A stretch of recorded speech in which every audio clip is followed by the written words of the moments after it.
one place all the time. Like you got to master one and then go from there. So that's the first thing. And then build in systems based off of that one platform. Build in systems that are that you can repeat and duplicate to be able to expand that presence everywhere else. The scalability of your social presence. Yeah.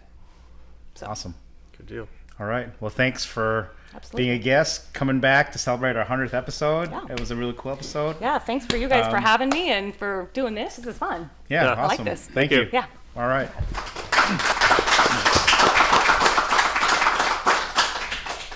Also, thanks to Dream Bakery. The coffee we're drinking was donated next door, a little cool bakery that we've supported, right?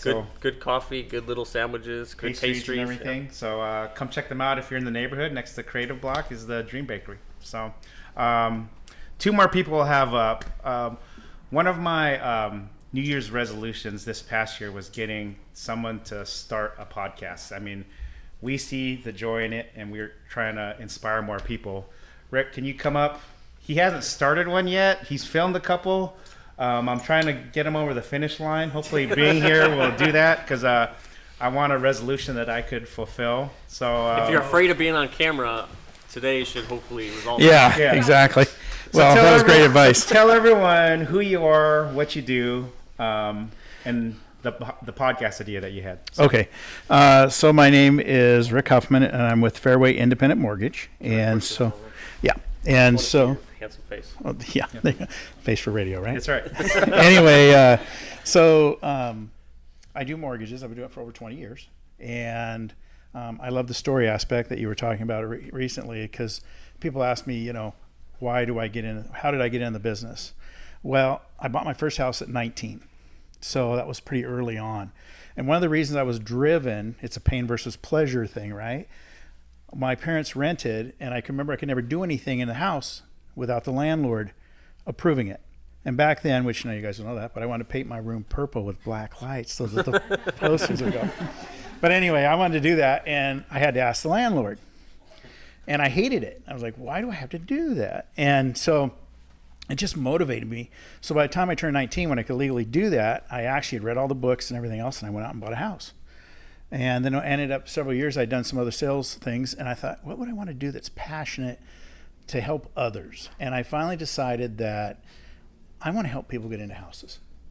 And it's never really been, yes, the money can be very good, but it's really about the smile on their face when they show up. For the people that went and said, I've got liens on my credit, I've got all these challenges, you know, what can I afford? And I get them to come in and sit on the phone with me. I call up with them because I know the terminology, and I get their stuff fixed. And when they come in with that key and they're, you know, waving it, hey, we're going to spend the holidays at our house. It's like, that's, you know, after all those calls and stuff, it all goes away because they're happy.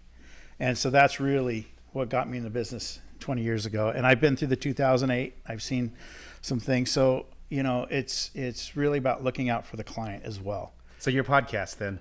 So we'll get to my podcast. I'm trying to get you to start it. I'm sorry. I want to tell my story because I know. Good point. So the reason I did the podcast, I've been nervous about doing a podcast because I've had some stuff going on. But you know you're live right now, right? It's streaming. So. Oh yeah, okay, yeah. Okay, so, there you go. Anyway, the podcast, the podcast. You just get nervous about getting in front of the camera, right? That's one of the things. And so I've done a few videos, as you know, and I look at it and go, there's a spot in there, boy, that just does not look right. Or did I not say something correctly? So with the podcast, yes, I'm going to commit to doing something so I help you get that resolution, which was also my resolution. So I can't thank these guys enough for their help. Galan has been believing in me forever and trying to get me to do certain things. And finally he just said, I thought, do I say you want to do a podcast or not? And he's like on it like that. So I got the mic and everything and everything at work now set up, but I just have to do it. So I wanted to do it to help people, because of the same situations that I saw when I was younger with my parents not being able to buy a house, people with credit issues, it just means a lot to me to allow somebody to have the American dream. Awesome. And that podcast will do it. Yep. You have a name yet? We're kind of still working on that one. We keep going back and forth on different things. I used to have a deal before this all came out. I used to do an email called Magic Tuesday, because Tuesday used to be the one day that most transactions were held. My father called me for years. This is Magic Tuesday. What the heck is that? And then he called me. The Business Journal said, "You're right. It's the #1 day." And he called me. He was so proud that he had guessed that that was the day. So I was going to do that originally. We're not sure yet. But, I'll take ideas if somebody Yeah, it'll happen. wants to. So anyway. Yeah. Is that it? Well, thank you so much Yes, for thank being you. here, supporting us. So, Yep. yeah, we appreciate it. All right. Thank you. Thank you, guys. All right.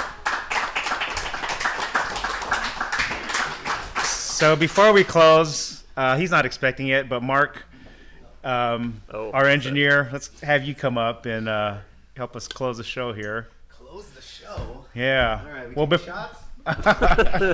So before that, Joe, we mentioned it in our podcast, our Valor Cares initiative. Sure.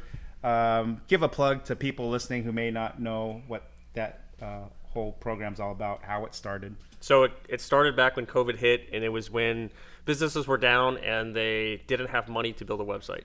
So we came in as a marketing company and said, hey, what can we do to help support businesses who need the help the most? So we just created Valor Cares, and the goal of it, which is still the same goal, is to give away website builds. So people could go to our websites, whether it's the Valor Marketing website or the Ask Valor Masterminds podcast website. Eventually they're going to be merged, but they can go to it, they can apply to it. And pretty much the only type of website we're not going to build is like an e-commerce website or a multi-level marketing website. Other than that, we're going to build a website, and then we'll host the website and maintain it for them. Awesome. Well, thank you. Yeah. Now in the chair, Mark Embry, What's up? at your studio, Creative Block Studio. You've taken over being our podcast engineer, being gracious with helping us out, going above and beyond. I'll put you on the spot. So, what do you think we I do like well with? We want to kind of pat ourselves on the back, so we'll ask you from behind the lens. You What do should you start what we do wrong and then go to Well, what no, we do because right. we don't have enough time for that. So, what do you like about the podcast that you help us provide to our community? Well, definitely, as a small business owner, the tips that you pull out of your guests, they've seemed to be pretty repetitive. One of them is charge appropriately. That was like one of the big things. Like, wow, this person keeps saying the same thing. The same thing. I can tell you right now that I don't charge appropriately. Enough, I would say. And so that resonated with me. So going back, it's those questions that you pull out. The why is marketing important? Mm-hmm. That also seems to be pulling out the same thing. So good and bad. Right. But I feel like it is a great thing that you're getting the perspective of each different business owner. Why is it important to them? They all say the same thing, but a little bit different. Right. Right. And those are just great tips. I think we could add a couple more on there. Mm-hmm. I don't know what those are. But because all of us small business owners are all looking for those tips and tricks to really boom our business or just take our incremental, those incremental gains. So, yep. Okay. So just quickly, you had a chance to do this, but Yeah. introduce yourself and your business, what Okay. you provide and everything. So my first business is Marky Boy Productions. I'm a videographer and then secondarily a photographer. I started that business in 2018. And then during the pandemic, my daughter and I, she's the photographer primary. So I use her. We partnered to open up this space. Wide shot, please. So Creative Block is located in Mount Baker Ridge in Seattle, just up from Franklin High School and just a little bit south of Garfield. So we're right in between. We're centrally located in Seattle. We provide a creative space, basically. So we use this space I use it for my work. So I do obviously videography here, my podcasts, whatever. I do music videos. I do like little concerts here as well, which I'm having one on Friday for someone that plays the vibraphone. Shout out to Rose Martin Sound.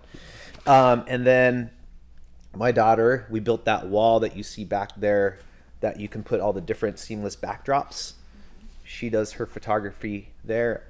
Most of her work is on that wall. And then for whatever reason, well, I think because it just is a pop in place to throw a party, we also have this space on Peerspace.